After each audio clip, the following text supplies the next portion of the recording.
ಮತ್ತೊಂದು ವಿಚಾರ, ಉದ್ಯೋಗ ಕಳೆದುಕೊಂಡಿರುವಂತಹ 50 ಜನ ಸುರತ್ಕಲ್ ಟೋಲ್ ರದ್ದಾಗಿದೆ ಅಂತ ಬಂದಾಗ ಸಿಬ್ಬಂದಿಗಳು ಉದ್ಯೋಗವನ್ನ ಕಳೆದುಕೊಂಡಿದ್ದಾರೆ. ಈ ವಿಚಾರ ಕೂಡ ಚರ್ಚೆ ಆಗ್ತಾ ಇದೆ. ಇದರ ಬಗ್ಗೆ ಡೀಟೇಲ್ಸ್ ಬರ್ತಾ ಇದೆ, ನೋಡ್ಕೊಂಡು. ಸುರತ್ಕಲ್ ಟೋಲ್ ರದ್ದು, ಉದ್ಯೋಗವನ್ನ ಕಳೆದುಕೊಂಡ 50 ಜನ. ಹಲವಾರು ದಿನಗಳ ಹೋರಾಟದ ಬಳಿಕ ಮಂಗಳೂರಿನ ಸುರತ್ಕಲ್ ಟೋಲ್ ಗೇಟ್ ರದ್ದು ಮಾಡಲಾಗಿದೆ. ಡಿಸೆಂಬರ್ 1ರಿಂದಲೇ ಟೋಲ್ ಸಂಗ್ರಹ ಸ್ಥಗಿತಗೊಳಿಸಲಾಗಿದೆ. ಆದರೆ ಟೋಲ್ ರದ್ದಾದ ಬಳಿಕ 50 ಜನರು ಉದ್ಯೋಗವನ್ನ ಕಳೆದುಕೊಂಡಿದ್ದಾರೆ. ಜಿಲ್ಲಾಧಿಕಾರಿ ಎಂಆರ್ ರವಿಕುಮಾರ್ ಡಿಸೆಂಬರ್ 1ರಿಂದ ಸುರತ್ಕಲ್ ಟೋಲ್ ಗೇಟ್ನಲ್ಲಿ ಟೋಲ್ ಸಂಗ್ರಹ ರದ್ದುಪಡಿಸುವ ಕುರಿತು ಆದೇಶವನ್ನ ಹೊರಡಿಸಿದ್ರು. ಇಂದಿನಿಂದ ಟೋಲ್ ಇಲ್ಲದೆ ವಾಹನಗಳು ಉಚಿತವಾಗಿ ಸಂಚಾರವನ್ನ ನಡೆಸುತ್ತಿವೆ. ಗುರುವಾರ ಮುಂಜಾನೆ ಟೋಲ್ ಗೇಟ್ ಬಳಿ ಆಗಮಿಸಿದ ಉದ್ಯೋಗಿಗಳು ಮೊಬೈಲ್ ನೋಡುತ್ತಾ ಕುಳಿತರು. ಈ ಟೋಲ್ ಗೇಟ್ನಲ್ಲಿ 3 ಪಾಳಿಯಲ್ಲಿ ಸುಮಾರು 50 ಉದ್ಯೋಗಿಗಳು ಕಾರ್ಯವನ್ನ ನಿರ್ವಹಿಸ್ತಾ ಇದ್ರು. ಸುರತ್ಕಲ್ನ ಟೋಲ್ ಗೇಟ್ ರದ್ದುಪಡಿಸಿ ಭಾರತೀಯ ರಾಷ್ಟ್ರೀಯ ಹೆದ್ದಾರಿ ಪ್ರಾಧಿಕಾರ ಆದೇಶವನ್ನು ಹೊರಡಿಸಿತ್ತು. ಈ ಟೋಲ್ ಅನ್ನ ಹೆಜಮಾಡಿಯ ಟೋಲ್ ಗೇಟ್ ಜೊತೆ ವಿಲೀನಗೊಳಿಸಲಾಗಿದೆ. ಆದ್ದರಿಂದ ಟೋಲ್ ಪ್ಲಾಜಾದ ಉದ್ಯೋಗಿಗಳಿಗೆ ಕೆಲಸವಿಲ್ಲದಂತಾಗಿದೆ.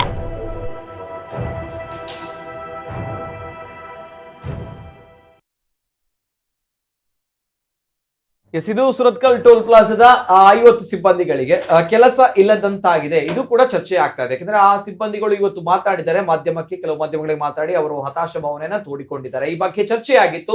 ಪ್ರತಿಭಾ ಕುಳಾಯ್ ಅವರು ಈ ಒಂದು ಹೋರಾಟದಲ್ಲಿ ಮುಂಚೂಣಿಯಲ್ಲಿ ಇದ್ದಾಗ ಒಂದು ಮಾತನ್ನ ಹೇಳಿದ್ರು, ಆ ಒಂದು ಟೋಲ್ ರದ್ದಾದ್ಮೇಲೆ ಆ ಭಾಗದ ಸಿಬ್ಬಂದಿಗಳಿಗೆ ನಾನು ಕೆಲಸವನ್ನ ಕೊಡ್ತೀನಿ ಅನ್ನೋದು. ಅಂದ್ರೆ ಅಲ್ಲಿ ಈಗ ಅವರ ಮಾತುಗಳನ್ನ ಕೇಳುವವರು ಯಾರು ಇಲ್ವಾ ಅನ್ನೋ ಪ್ರಶ್ನೆ ಬರ್ತಾ ಇದೆ. ಸೊ ಹಾಗಾಗಿ ನಾನು ಪ್ರತಿಭಾ ಕುಳಾಯ್ ಅವ್ರ ಜೊತೆ ಈ ಒಂದು ವಿಚಾರವನ್ನ ಕೇಳ್ಬೇಕು ಮೇಡಮ್.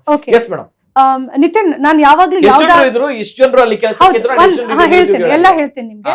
ನಾನು ಯಾವ್ದಾದ್ರು ಒಂದು ಸ್ಟ್ಯಾಂಡ್ ತಕೊಳ್ತೀನಿ ಅಂತ ಆದ್ರೆ, ಯಾವ್ದಾದ್ರು ಒಂದು ಮಾತು ಹೇಳ್ತೀನಿ ಅಂತ ಆದ್ರೆ ಅದಕ್ಕೆ ಬದ್ಧಳಾಗಿರ್ತೇನೆ.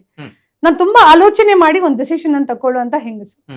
ಅಂಡ್ ಏನಾಯ್ತು, ಈ ಸಂದರ್ಭದಲ್ಲಿ ಟೋಲ್ ಹೋಗ್ತದೆ, ಹೌದು, ನಮ್ಮ ಹುಡುಗರಿರುದು, ನಮ್ಮ ಊರಿನ ಹುಡುಗರಿರುದು, ನಮ್ಮ ನಾರ್ತ್ ಈಸ್ಟ್ ಇದ್ದಾರೆ.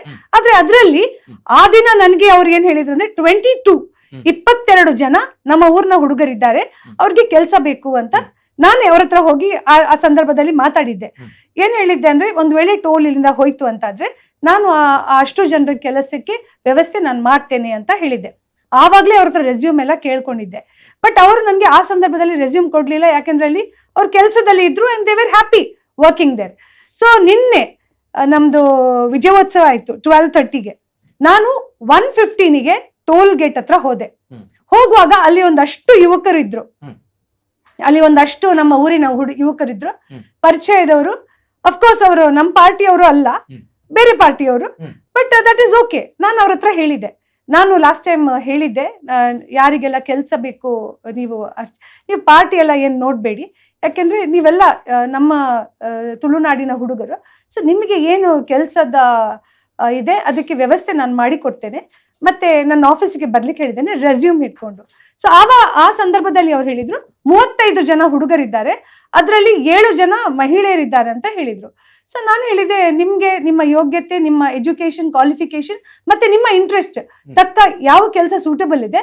ಯಾಕಂದ್ರೆ ಈಗಾಗಲೇ ನಾನು ಹಲವಾರು ಕಂಪನಿಗಳ ಹತ್ರ, ಹಲವಾರು ಫರ್ಮ್ ಅಲ್ಲಿ ನಾನು ಮಾತಾಡಿಟ್ಕೊಂಡಿದ್ದೇನೆ, ಇವರನ್ನಲ್ಲಿ ಪ್ಲೇಸ್ ಮಾಡ್ಲಿಕ್ಕೆ ನಾನು ವರ್ಕೌಟ್ ಮಾಡ್ಕೊಂಡು ಇಟ್ಕೊಂಡಿದ್ದೇನೆ.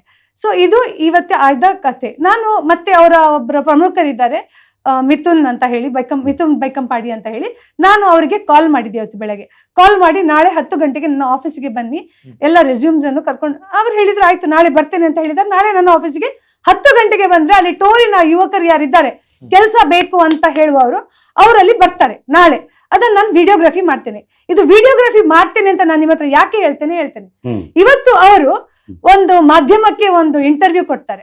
ಏನ್ ಹೇಳ್ತಾರೆ ಅಂದ್ರೆ, ಏರ್ಲ ಬೈದಿನ ಇಜ್ಜಿ ಪ್ರತಿಪಕ್ಕ ಪಂತೇರ್ ಎಂಕ್ಲೆಗೆ ದಾಲ ಮಾಹಿತಿ ಇಜ್ಜಿ, ಎಂಕ್ಲೆಗೆ ಗೊತ್ತೇ ಇಜ್ಜಿ, ಎಂಕ್ಲ ಕುಟುಂಬ ನಂಬೋದಿಲ್ಲ. ನೋಡಿ, ಈಗ ನಾನು ಪ್ರತಿಭಾ ಕುಳಾಯಾಗಿ ಎಲ್ಲೋ ಕುತ್ಕೊಂಡು ಮಾತಾಡ್ಬೋದು, ಇವತ್ತು ನಾನು ಒಂದು ಮೀಡಿಯಾದ ಮುಂದೆ ಕುತ್ಕೊಂಡು ಮಾತಾಡ್ತಾ ಇದ್ದೇನೆ. I take the responsibility of all that 35 ಜನ ಇದ್ದಾರೆ ಅಂತ ಹೇಳಿದ್ದಾರೆ ಅವರು ನನಗೆ. ಅದಕ್ಕಿಂತ ಜಾಸ್ತಿ ಇದ್ರೂ ತೊಂದರೆ ಇಲ್ಲ. ನಿತಿನ್, ನಮ್ಮ ಕುಡ್ಲ ಮುಖಾಂತರ ನಾನು ಹೇಳ್ತಾ ಇದ್ದೇನೆ, ನನ್ನ ಮೇಲೆ ಅವ್ರಿಗೆ ವಿಶ್ವಾಸ ಇಲ್ಲ ಅಂತಾದ್ರೆ ಅವರು ನಿಮ್ಮ ಆಫೀಸಿಗೆ ಅವರ ರೆಸ್ಯೂಮ್ ಅನ್ನು ತಂದು ಕೊಡ್ಲಿ, ಇಲ್ಲಿಂದ ನಾನು ಅವ್ರಿಗೆ ಕೆಲಸ ಮಾಡಿಸಿಕೊಡ್ತೇನೆ. ಇದನ್ನ ನಾನು ಹೇಳ್ತಾ ಇದ್ದೇನೆ. ಸೊ ಇದರಲ್ಲಿ ದಯವಿಟ್ಟು ರಾಜಕೀಯ ಮಾಡ್ಲಿಕ್ಕೆ ಬರಬೇಡಿ. ದಯವಿಟ್ಟು ಯಾರು ಇದ್ರ ಹಿಂದೆ ಇದ್ದಾರೆ ಅಂತ ಗೊತ್ತುಂಟು. ಮತ್ತೆ ನಾನು ಒಂದು ದಿಟ್ಟವಾದ ಮಹಿಳೆ, ಯಾವುದಕ್ಕೂ ನಾನು ಬಗ್ಗುವವಳು ಅಲ್ಲ. ಸೊ ತುಂಬಾ ರಾಜಕೀಯ ಮಾಡಿ ಬಂದ್ರಿ ನೀವು ಈ ಟೋಲ್ ಗೇಟ್ ವಿಚಾರದಲ್ಲಿ. ತುಂಬಾ ಕಡೆ ನನ್ನನ್ನು ಏನೋ ದಬ್ಬಾಯಿಸ್ಲಿಕ್ಕೆ ನೋಡಿದ್ರಿ, ಬಟ್ ನಿಮ್ ಕೈಯಲ್ಲಿ ಆಗ್ಲಿಲ್ಲ. ಈಗ ಹೊಸ ನಾಟಕ ಸ್ಟಾರ್ಟ್ ಮಾಡಿದಿರಿ, ಯಾರು ಸುಮ್ನೆ ಹೇಳಿದ್ದಾರೆ ಕೆಲಸ ಕೊಡಿಸ್ತೀವಿ ಅಂತ. ಸೊ ನಾನು ಇವತ್ತು ಈ ಚಾನೆಲ್ ಮುಖಾಂತರ ಇದನ್ನ ಯಾಕೆ ಹೇಳ್ತೇನೆ ಅಂದ್ರೆ, ಈ ಕಾರ್ಯಕ್ರಮವನ್ನು ನೀವು ಯೂಟ್ಯೂಬ್ ಅಲ್ಲಿ ಅಪ್ಲೋಡ್ ಮಾಡ್ತೀರಿ, ಇನ್ನು 10 ವರ್ಷ ನಂತರ ನೋಡಿದ್ರು ಯೂಟ್ಯೂಬ್ ಅಲ್ಲಿ ಇದೇ ಪ್ಲೇ ಆಗ್ತದೆ.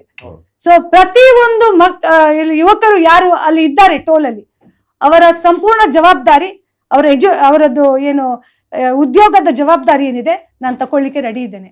ನಾನು ಕೆಲಸ ಮಾಡಿಸಿ ಕೊಡ್ತೇನೆ, ಅದು ನಿಮ್ಮ ಚಾನೆಲ್ ಮುಖಾಂತರ. ಈಗ ನನ್ನ ಮೇಲೆ ನಂಬಿಕೆ ಇಲ್ಲ, ಸುಮ್ನೆ ಬಾಯಿಗೆ ಬಂದದೆಲ್ಲ ಹೇಳಿಕೆಗಳನ್ನು ಕೊಡ್ಬೇಡಿ.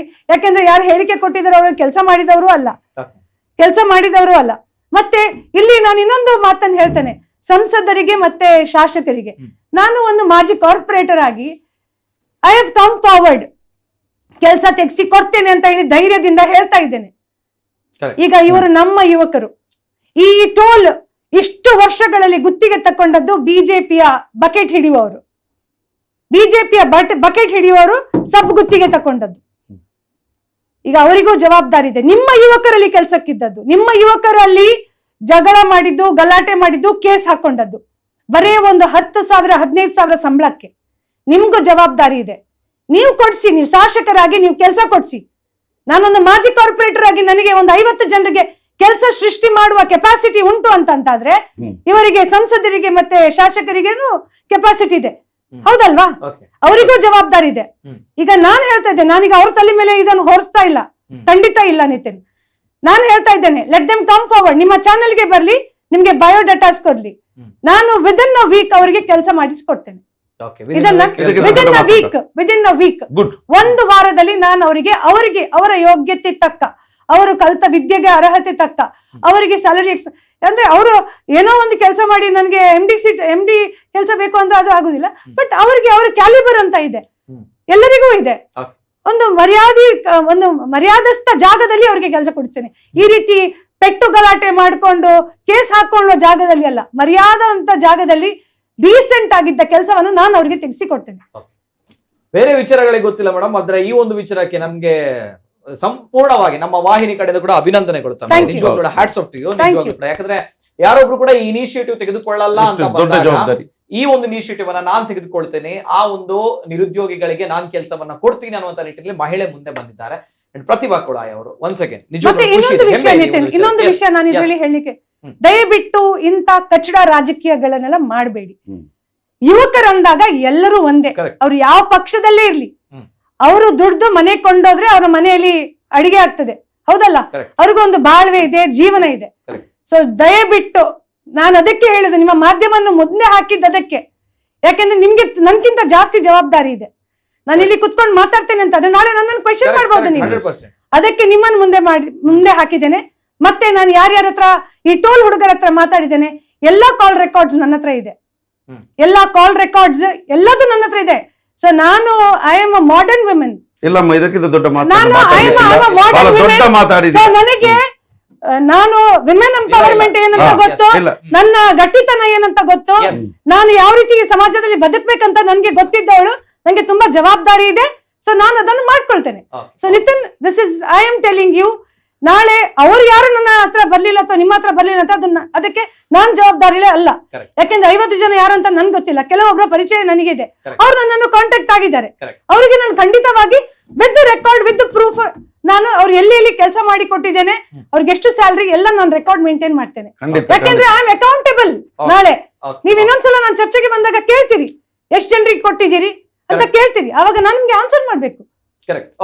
ಜೊತೆಗೆ ಒಂದು ಪ್ರತಿಭಾ ಕುಳಾಯಿ ಅವರು ಈ ಒಂದು ಕೆಲಸದ ವಿಚಾರವಾಗಿ ಮಾತಾಡಿದಾಗ ಒಂದು ಬಹಳಷ್ಟು ನೇರವಾಗಿ ಮಾತಾಡಿದ್ದಾರೆ.